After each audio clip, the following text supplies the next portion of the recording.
오늘은 믿는 자가 만나는 두 가지 능력이라는 제목으로 하나님의 말씀을 선포하겠습니다.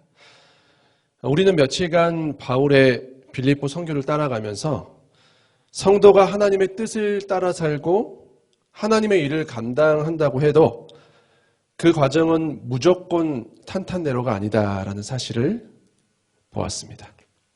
하지만 오늘 성도가 고난당할지라도 그것은 끝이 아니다라는 사실도 배웠습니다. 오늘 본문은 드디어 바울 선교팀에게 고난을 허락하셨던 하나님의 진짜 의도가 보여지고 있습니다.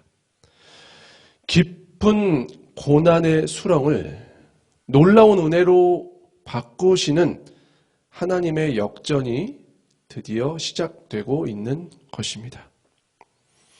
오늘 믿음으로 인내를 온전히 이루어서 하나님의 놀라운 반전의 역사를 만난 바울과 실라에게 주어진 이 은혜가 오늘 말씀을 듣는 성도님들 가운데도 삶 속에서도 동일히 임할 수 있기를 주님의 이름으로 간절히 축원합니다.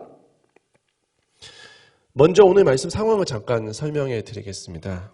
어제 말씀에서 바울이 여종의 몸에서 귀신을 쫓아내게 됩니다. 드디어 여종은 오랜 기간 동안 시달렸던 귀신에서 놓여서 자유의 몸이 된 것입니다. 너무 잘된 일이죠. 그런데 이것을 보고 분노한 사람들이 있었습니다. 그게 누구죠? 바로 이 여종의 점을 통해서 돈을 벌고 있던 이 종의 주인들입니다. 주인들은 여종의 불쌍한 인생에는 전혀 관심이 없습니다. 이 여종이 귀신 들려서 얼마나 고통받고 있었는지는 그들의 관심사가 아닙니다. 19절을 보시면 오직 그 귀신의 점으로 벌리는 많은 돈이 그들의 유일한 관심사였다는 거예요. 그러니까 여종이 귀신에서 나음을 받았는데도 이들의 반응이 이런 것입니다. 한 영혼이 드디어 귀신에서 해방됐습니다. 구원을 받았습니다. 그런데 이들은 분노합니다. 왜죠? 자신들의 돈줄을 막았다는 거예요. 귀신으로 고통받는 한 영혼은 보이지 않습니다. 돈보다 생명이 우선인 것입니다. 하지만 이들은 이 마음을 노골적으로 드러내지는 않고 있습니다. 왜였을까요?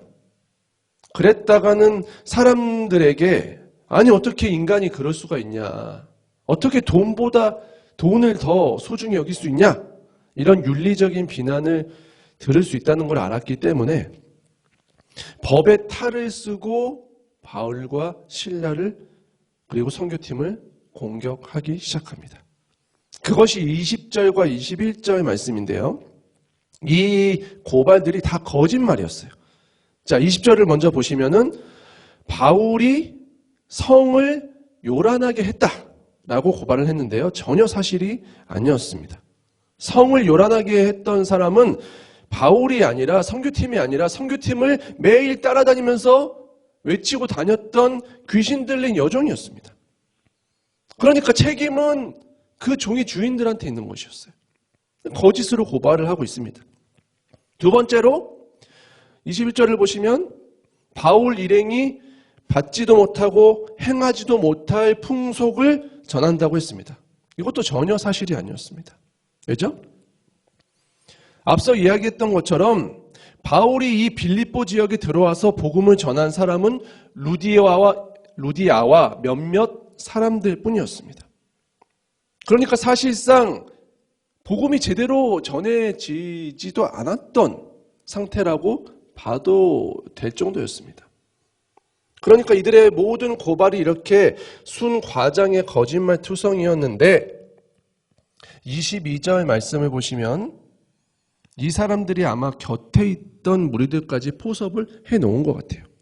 무리가 일제히 일어나 거짓으로 바울과 선교팀을 고발하고 있었다는 것입니다. 그리고 이 고발을 들은 상관들은 어떻게 합니까? 무리가 일어나서 고발을 하니까 사실 여부를 제대로 파악하지도 않고 묻지도 않고 따지지도 않고 심지어 바울과 선교팀에게 단 한마디도 상황에 대해서 묻지 않은 채 그냥 벌을 내리는 거예요. 옷을 찢고 매로 치라 명령을 합니다. 이런 심한 형벌을 내리는데 사실 여부 파악을 전혀 안 했다는 거예요. 정상적인 상황이 아닙니다. 악한 영이 이들의 마음을 계속해서 지금 움직이고 있는 것입니다. 여러분, 그런데요, 이 빌립보 지역이 하나님이 오라고 해서 온 곳이었어요. 그런데 이렇게 처참한 오해와 거짓과 비상식에 끊임없이 바울 선교팀이 시달리고 있다는 것입니다. 그런데 그 고난이 여기서 끝난 것이 아니었습니다.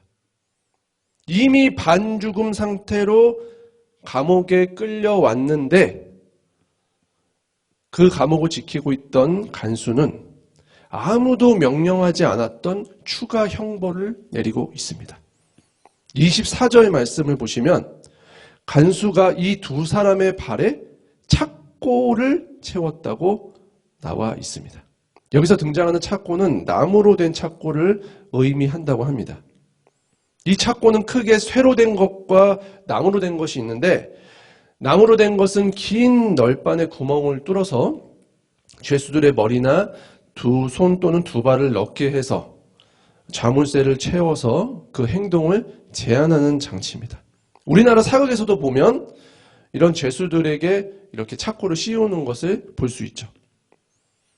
당시에 많은 감옥에서 이 착고의 손이나 발에 넣는 그 구멍의 길이를 일부러 길게 만들어서 죄수들에게 큰 고통을 주었다고 합니다.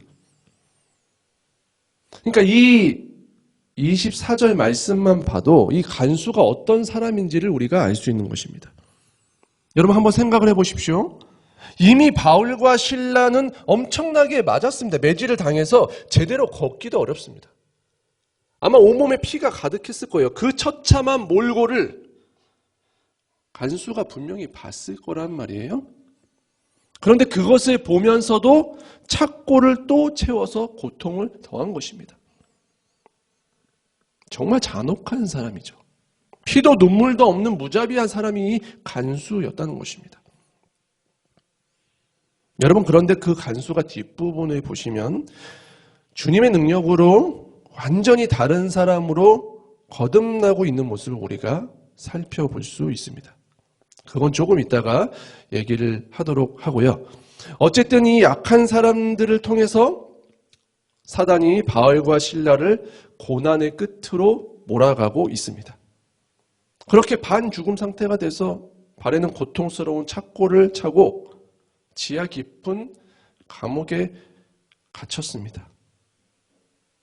이것이 바울과 실라가 하나님의 뜻을 따라서 복음을 전한 결과였습니다.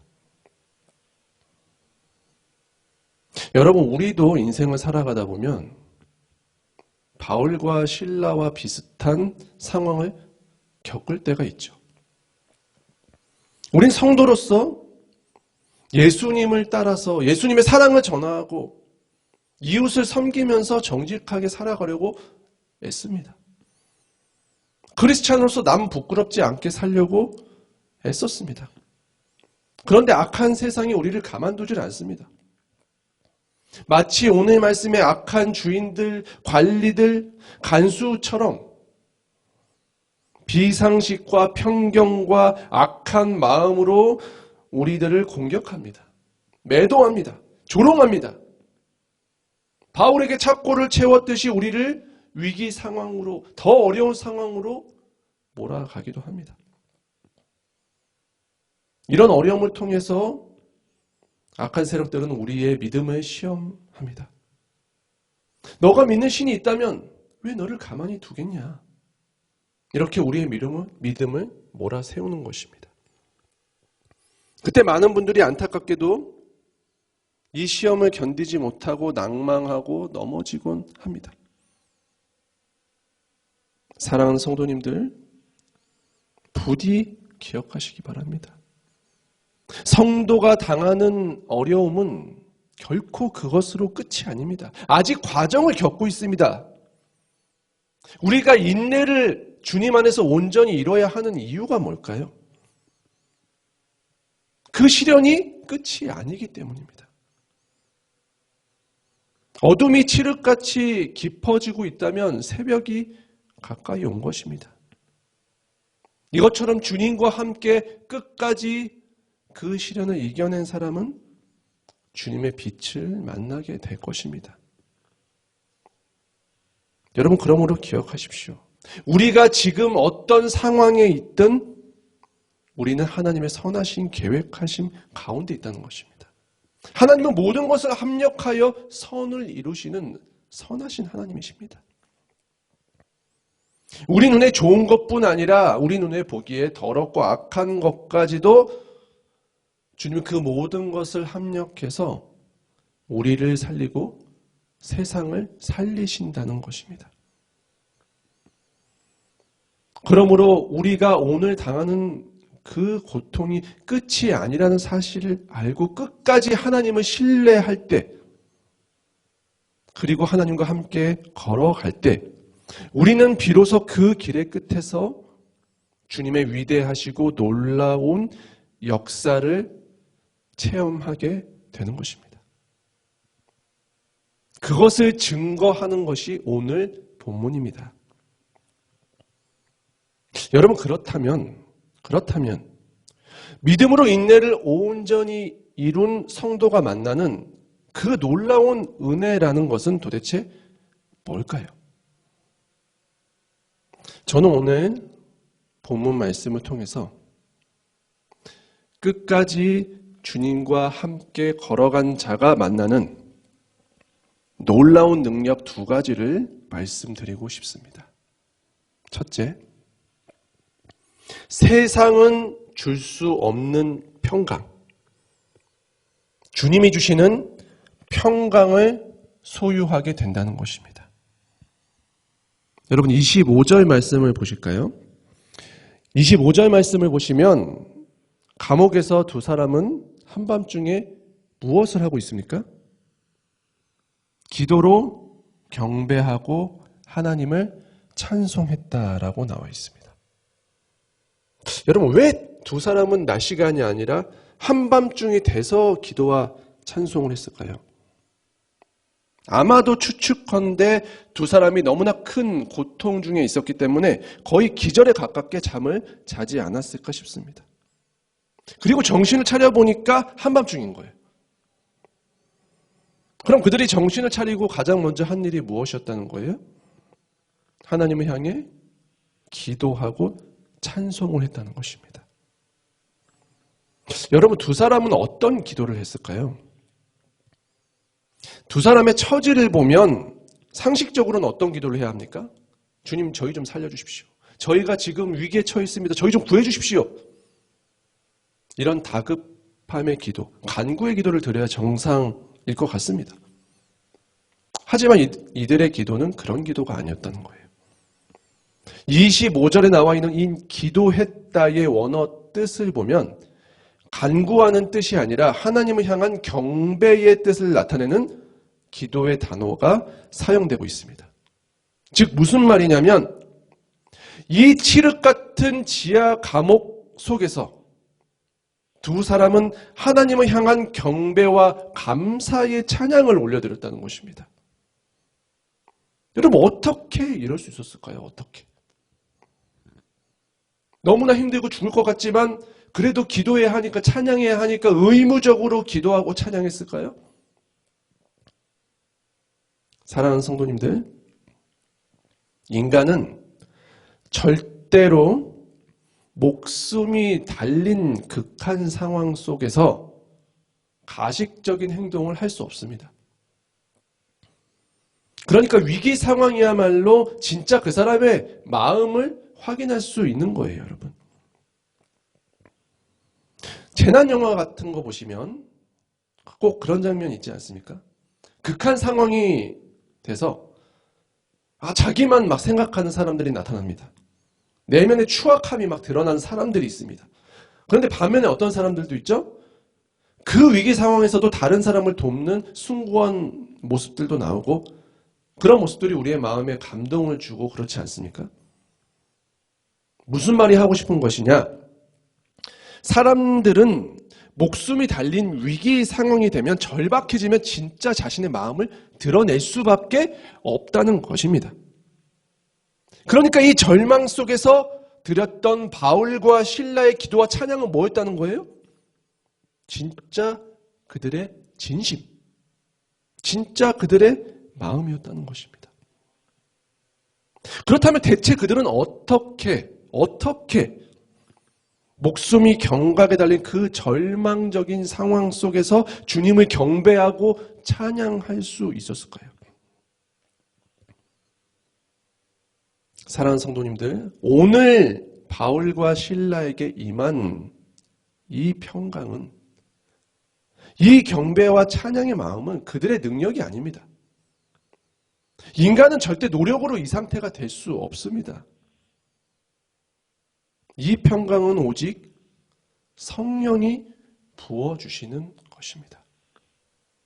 인간은 죽음 앞에 기뻐할 수 없습니다. 인간은 그냥 어려움도 아니고 극심한 고통 가운데 제정신이 아니라면 찬양할 수 없습니다.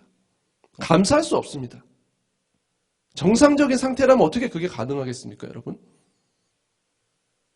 오직 위로부터 내려오는 성도의 마음에 부어주시는 성령의 충만한 능력으로만 가능하다는 것입니다.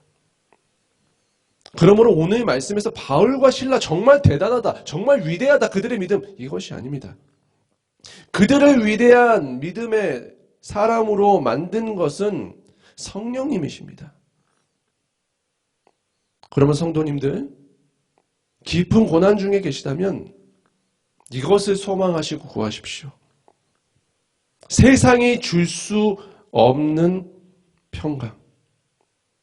주님을 끝까지 믿음으로 붙드는 자들은 이 평강의 은혜를 만날 것입니다. 성령님이 여러분 각자의 마음속에 좌정하시고 성령으로 충만케 하여 주시기를, 그래서 그 어떤 고난 속에서도 주님 찬양할 수 있는 평강의 능력 소유하시는 복된 성도님들 되시기를 주님의 이름으로 축원합니다. 그리스도를 힘입는 자가 만나는 능력 둘째, 진실된 믿음은 자신과 이웃을 구한다는 것입니다. 여러분 25절 말씀을 다시 한번 보실까요? 한밤중에 바울과 실라가 기도하고 하나님을 찬송하매 죄수들이 듣더라 라고 되어 있습니다. 여러분 누가 들었어요? 죄수들이 들었다는 것입니다. 무엇을 들었습니까? 그들의 기도와 찬양하는 소리를 통해서 예수의 이름을 들었고 복음을 듣게 된 것입니다. 여러분 빌립보의 선교가 본격적으로 시작된 장소는 아이러니하게도 바울과 실라가 죽음의 문턱에 서 있던 이 감옥 속이었습니다. 여러분 이 장면을 한번 상상해 보십시오. 두 사람의 기도와 찬양은 진짜였습니다. 죄인들의 마음을 올렸습니다. 절망이 가득한 감옥 안에서 기쁨과 감사가 넘치는 기도와 찬양 소리가 들려진 것입니다. 죄수들이 그것을 듣게 된 것입니다. 여러분 죄수들의 마음이 어땠을까요?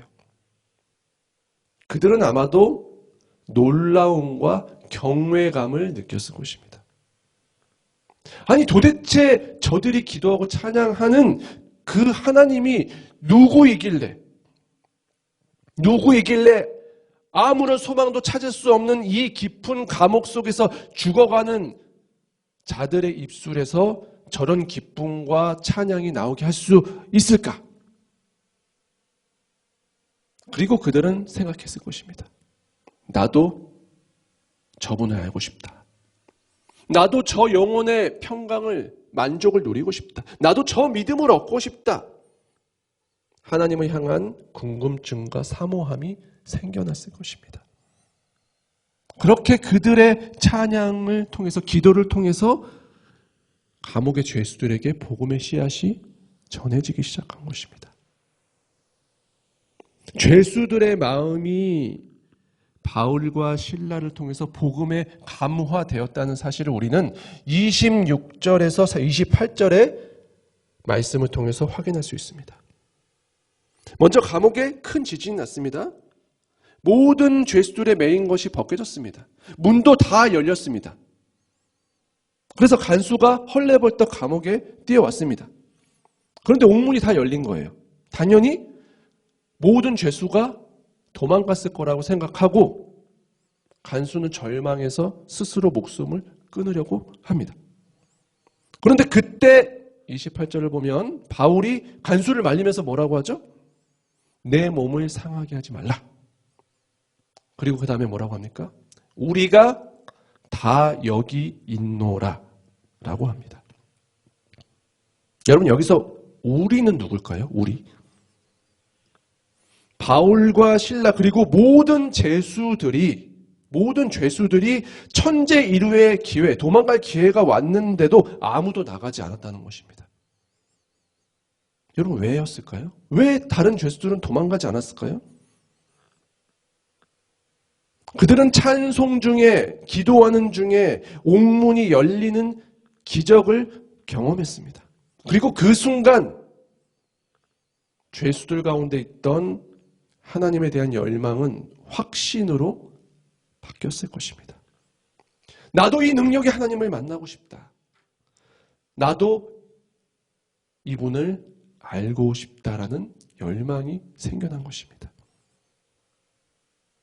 두 사람의 진실된 기도와 찬송은 악한 죄수들의 마음을 뚫고 복음을 넣었습니다. 실로 놀라운 사건이었습니다. 그런데 그 놀라운 일이 여기서 끝이 아니었습니다. 아까 전에 얘기했던 그 무자비한 간수, 바울과 실라의 그 처절한 고통에 전혀 무감각했던 그 냉정한 간수, 오히려 착고를 채워서 더욱 큰 고통을 주었던 그 악마 같던 간수가 바울이 전한 복음으로 변화된 것입니다. 위험 있게 자신을 말린 바울을 보면서 간수는 알 수 없는 경외감을 느끼고 엎드립니다. 그리고 바울에게 묻습니다. 30절입니다. 선생들이여, 내가 어떻게 하여야 구원을 받으리까? 그때 바울은 힘있게 복음의 정수를 선포합니다. 오늘 말씀의 31절입니다. 이르되 주 예수를 믿으라. 그리하면 너와 내 집이 구원을 받으리라. 오늘 바울과 실라의 영혼에 세상 그 누구도 빼앗을 수 없는 평강과 만족과 기쁨을 주었던 근원적인 힘, 오늘 죄수들의 마음을 감화시키고 그들을 복음으로 변화시켰던 하나님을 향한 열망을 주었던 그 능력,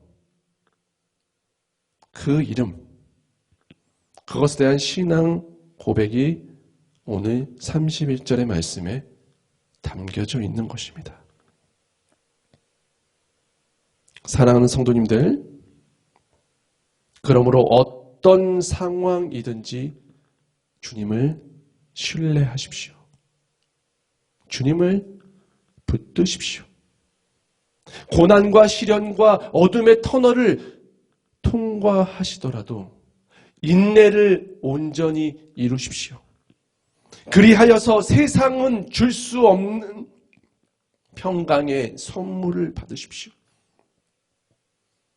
주 안에서 흔들리지 않는 믿음으로 나를 구하고 이웃을 구하는 아름다운 복음의 증인 되시기를, 그러니 한 주간의 삶이 되실 수 있기를 주님의 이름으로 간절히 축원합니다.